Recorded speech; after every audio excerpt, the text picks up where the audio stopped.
It is now into the 16th day since 19-year-old Jay Slater vanished in Tenerife. In that time, his disappearance has attracted worldwide media attention and as such, extensive coverage on social media.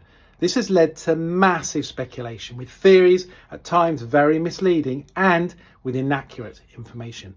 Overwhelmingly, people are fascinated and as such want to do their bit to help, whether that be doing their own detective work or just providing comment. What people often lose sight of or don't consider, and I'm sure a number don't even care, is that Jay's family and close friends read a lot of what's posted online and in the media. And some of it has been very unfair and unkind to a family who right now are in total shock and despair. So please just think before you post, and if you would not say it to your loved one who's missing, then don't say it or post it now. As is a way with this high-profile missing persons investigations, the public and the media want official information. And when this is void, they fill it themselves. I flew out to Tenerife on Monday the 24th, directly to help the family, using my team to help Jay's family get some clarity and answers. My trip and investigation has been fully funded by myself. And many of you will have seen my statement I made on Wednesday afternoon, setting out the parameters and the focus of my investigation. I'm now back in the UK and have been in contact with Jay's family throughout and kept them updated constantly with the result of my ongoing investigation, making inquiries both in the UK and back in Tenerife. Jay's family were provided with my preliminary findings on Friday the 28th of June. I've spoken to lots of witnesses and have a clear picture now of what happened overnight of Sunday the 16th of June through to the morning of Monday the 17th of June. I'm now in a position to release some of that detail. I'm doing so given the massive interest in this case, mainly to provide some clarity and to clear up the total inaccuracies and misreporting of information which is neither helpful to the police, my investigation, nor, crucially, to the family. We know that shortly before 6 a.m. on Monday the 17th of June, Jay left the area of Veronica Strip, Las Americas in a Seat Leon hire car with two males casually known to him. Jay and a number of his friends had spent time with them both over the previous 2 days. All three males, including Jay, then travelled north via the main motorway, the TF1, to go to the two males' holiday rental Casa Abu Latina in Masca, which was about an hour's drive away. En route, Jay posted a Snapchat saying that he'd taken a £12,000 Rolex from a person. We have been unable to validate this in terms of a reported theft. However, friends of Jay said he would not make this up, and the watch was subject of later conversation between the friends. Not long after arriving at the rental, Jay around 7 a.m. had contact with various friends via social media, both inside and outside the rental. And during these calls, various videos chats were had and pictures sent, including the one he took on the doorstep that many of you will have seen.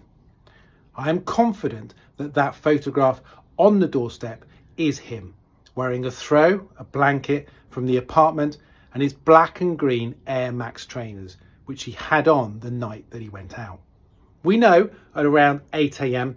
there was a level of communication with the host of the rental property in which she communicated by hand digits to him that the bus was leaving at 10 a.m. from the bus stop right by the apartment. With this, Jay walked off, turning left and up the hill. We know that Jay used an Apple iPhone and the Apple Maps takes you that route up the hill, walking back to Los Cristianos where he was staying. Whilst on the walk, he talked to and messaged his friends. Whilst walking, Jay spoke to at least 3 people, telling them that he was lost, with little phone battery and without water.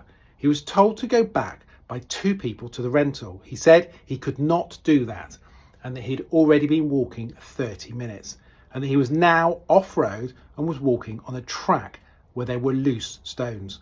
We know that at 8:49 and at 8:50, Jay sent his location via both Snapchat and WhatsApp to 2 friends. We can confirm that it was Jay using his phone at that stage and there was no indication that he was with anyone. The location is fixed by GPS and we've done tests in the area and it's accurate to 5 to 10 metres. The fixed point is the Barranco Juan Lopez hiking path, which fits the description given by the witnesses that spoke to him, stating that he was on a stony path and having walked 30 minutes from the rental apartment. From this point, no further contact is had with Jay because his phone battery dies. We've received information that would suggest that Jay left the rental property feeling scared and he would not return to the rental, even though that would have been the most sensible course of action, and also where he could have charged his phone, got some water and made contact with friends. We continue to investigate this aspect. We have, however, ruled out hostage kidnapping situation because no credible ransom demand has been made. And we have no evidence at this stage to say there was a third-party criminal involvement in Jay's disappearance. However, there are still a number of outstanding actions, and therefore we still remain open-minded to the possibility of this changing. The evidence is that Jay walked off from the rental, walked for about 30 minutes and then sent his location at 08:49 and 08:50, and we know that he was at that stage off the road on a track with loose stones, and we have that fixed as a location on GPS.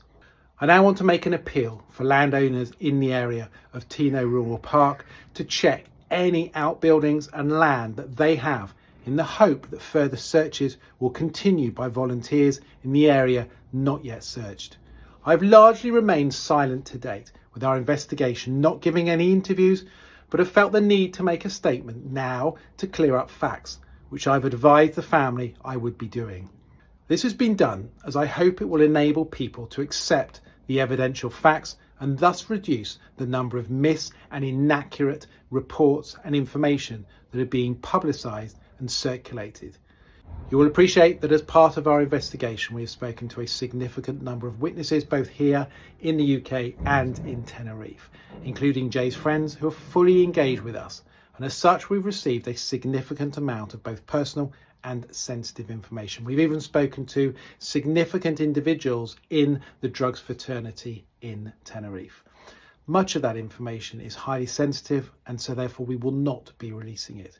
We continue our investigation to try and find out what happened to Jay, and if you have any information, please either contact the police in Tenerife or you can contact us anonymously through the many forms of social media or through our hotline.